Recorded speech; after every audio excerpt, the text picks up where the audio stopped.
Welcome back. You're here with us on NDTV Profit. Let's talk about various earnings. Let's talk about Hinduja Global Solutions, which is the BPO arm of Hinduja Group. Reported its earnings. The stock is up 6.5% as we speak, 25 rupees higher right now. We have the management now joining us to talk about the earnings. Sales were up 29%, but their profit remained flat at about 40.8 crore rupees. Mr. Partha Sarkar, CEO at Hinduja Global Solutions, is now joining us on the phone line from Delhi. Mr. Sarkar, thank you very much for being with us here today. Bottom line is looking flat, but overall, can you tell us how the performance was in this quarter for the company? I think this has been a pretty strong quarter for us because we were under profitability pressure in the first 3 quarters. And that was mainly caused by headwinds in Canada and the domestic business that we bought in September.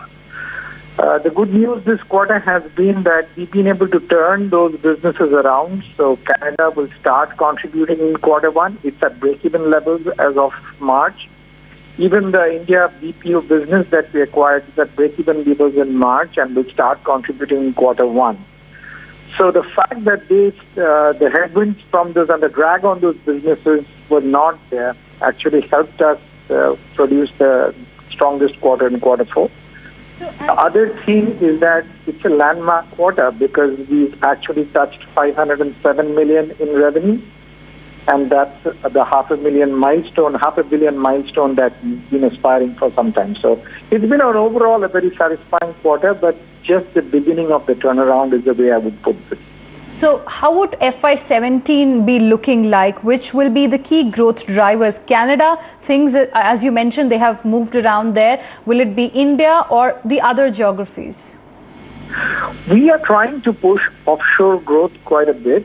So a large part of the growth hopefully will come from India, Philippines, and Jamaica. Today, offshore contributes about 42% of our revenues. If we can pull it off, we would like it to see around a 46% number. We would also like to improve our capacity utilization in North America. There is some excess capacity that is causing some drag there. That again is something that we should be able to do. If you look at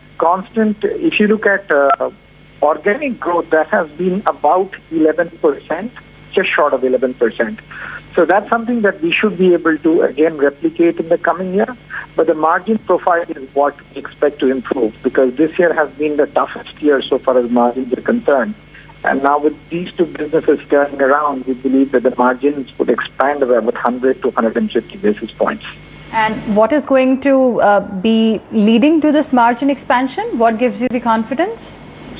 As I said, you've turned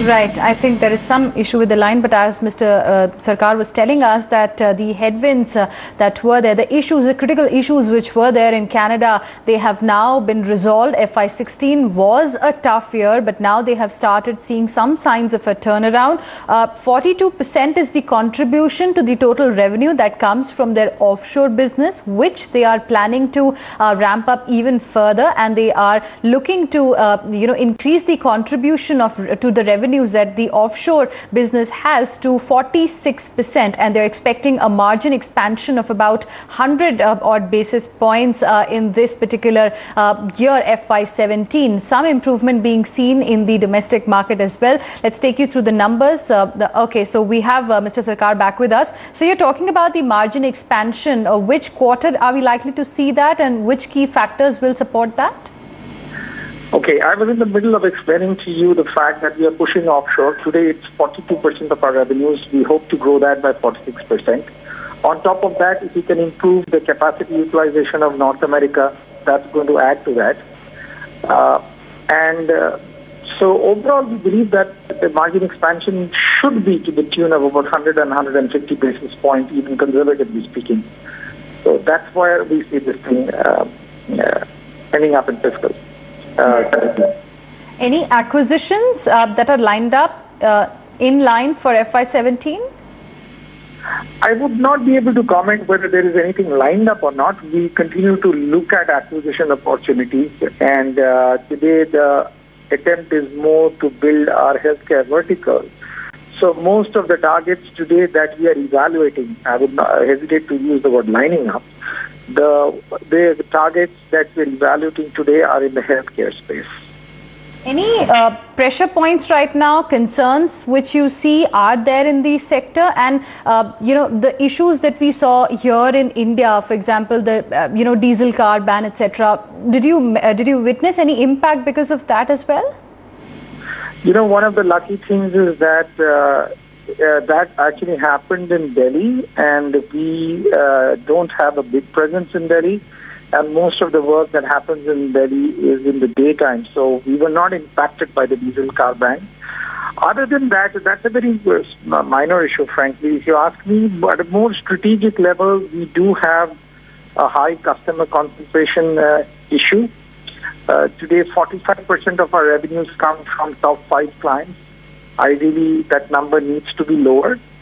I think that's one pressure point that, even though we've been like this for a long time, 15 years, we've had that customer concentration risk.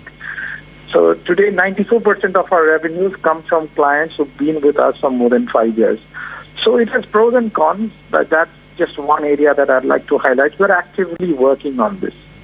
All right, Mr. Sarkar, we'll leave it there. Appreciate you joining us here on NDTV Profit and sharing with us the details about the quarter gone by and the outlook going forward. Expecting good times ahead, continuing for the company in FY17 as well. We'll slip into a quick break. Don't go any